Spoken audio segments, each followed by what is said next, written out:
આજની આ વિડીયો ખાસ કરીને તે મહિલાઓ માટે છે જે આખો દિવસ દરેકનું ધ્યાન રાખે છે, પરંતુ ધીમે ધીમે ક્યાંક ને ક્યાંક પોતાની જાતને ભૂલી જાય છે. સવારે ઉઠતાની સાથે જ દિવસ શરૂ થઈ જાય છે. રસોડું, બાળકોની તૈયારી, ટિફિન, સફાઈ, લોન્ડ્રી, ઓફિસ, પારિવારિક જવાબદારીઓ અને જોતજોતામાં આખો દિવસ પસાર થઈ જાય છે. રાત્રે જ્યારે થોડો સમય મળે છે ત્યાં સુધીમાં શરીર અને મગજ બંને થાકી ગયા હોય છે. આ બધા વચ્ચે આપણે પોતાની જાતને સૌથી છેલ્લે રાખવાનું શરૂ કરી દઈએ છીએ. ઘણીવાર વાળ સરખા ઓળવા પણ બિનજરૂરી લાગવા માંડે છે. થોડી સ્કિન કેર કરવી ટાઈમ વેસ્ટ લાગે છે અને પોતાના માટે 10 મિનિટ કાઢવામાં પણ અપરાધ ભાવ અનુભવાય છે. પરંતુ સાચું કહું તો મિત્રો, જ્યારે એક મહિલા ધીમે ધીમે પોતાને ઇગ્નોર કરવાનું શરૂ કરે છે ત્યારે તેની અસર માત્ર તેના દેખાવ પર જ નથી પડતી, પરંતુ તેના આત્મવિશ્વાસ, મૂડ, એનર્જી અને આખી પર્સનાલિટી પર દેખાવા લાગે છે. મારો કહેવાનો અર્થ એ બિલકુલ નથી કે હંમેશા તૈયાર રહેવું જરૂરી છે અથવા તો મોંઘો મેકઅપ, પાર્લર કે બ્રાન્ડેડ સ્કિન કેર જ સેલ્ફ કેર છે. બિલકુલ નહીં. સેલ્ફ કેરનો અર્થ પરફેક્ટ દેખાવું નથી હોતો. સેલ્ફ કેરનો અર્થ એ છે કે પોતાને એ અહેસાસ કરાવવો કે હું પણ મહત્વપૂર્ણ છું. ઘણીવાર માત્ર ક્લીન અને ફ્રેશ ફીલ કરવું જ મહિલાનો કોન્ફિડન્સ બદલી નાખે છે. પોતાના માટે થોડો સમય કાઢવો, પોતાના શરીર અને મનનું ધ્યાન રાખવું એ કોઈ સ્વાર્થી બાબત નથી. જ્યારે તમે માનસિક અને શારીરિક રીતે સારું ફીલ કરો છો ત્યારે જ તમે બાકીની જવાબદારીઓ વધુ શાંતિથી સંભાળી શકો છો. ઘરના લોકોને પણ એ જ મહિલા સૌથી વધુ પોઝિટિવ એનર્જી આપી શકે છે, જે અંદરથી સંપૂર્ણપણે થાકેલી ન હોય.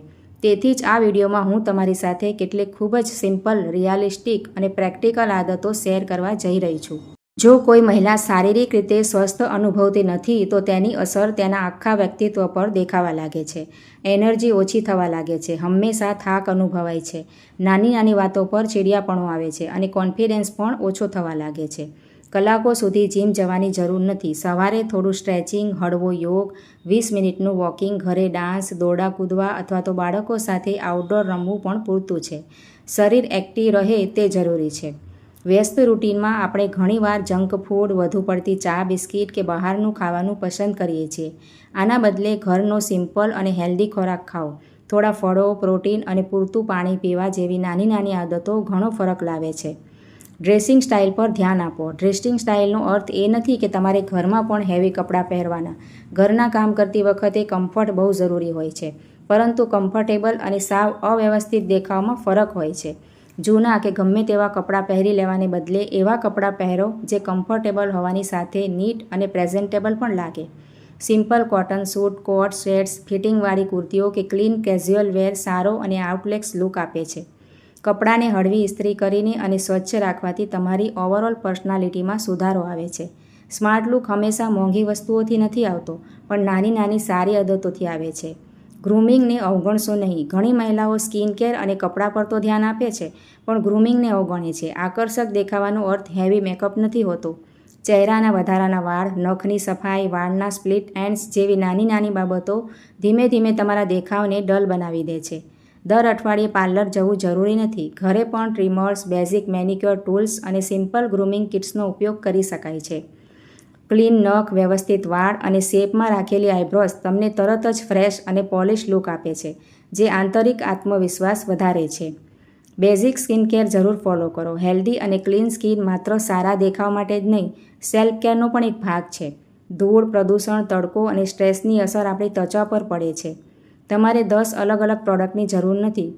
એક સારો ફેસવોશ, એક સિમ્પલ મોઇશ્ચરાઇઝર અને સૌથી અગત્યનું સનસ્ક્રીન.